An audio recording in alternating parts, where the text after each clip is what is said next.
Good afternoon guys. এই যে আমি আমার বাড়ির পেছন দিকে একটা কাঁঠাল গাছ আছে, তাতে কাঁঠাল ধরেছে।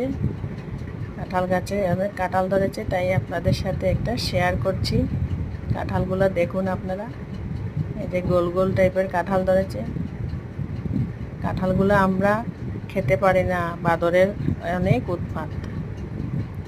কাঁঠাল পাড়তে গেলাম, কাঁঠাল একটা পেড়ে আনা হয়েছে ঘরে খাওয়ার জন্য। এই যে কাঁঠালটা কাটা হচ্ছে, দেখুন কাঁঠালটা খোলার প্রসেসটা দেখবেন আপনারা। কাঁঠালের আটা হাতে লাগলে ছুটে না তা বলা যায়, কিন্তু কাঁঠালের আঠা লাগবে না। এই যে হাতের মধ্যে একটা পলিথিন বেঁধে কাঁঠালগুলা খুললে কাঁঠালের আঠাগুলো হাতে লাগে না, ছুটাতেও কোনো অসুবিধা হয় না। কে কে খাবেন আসুন। ব্যাস, রাখছি।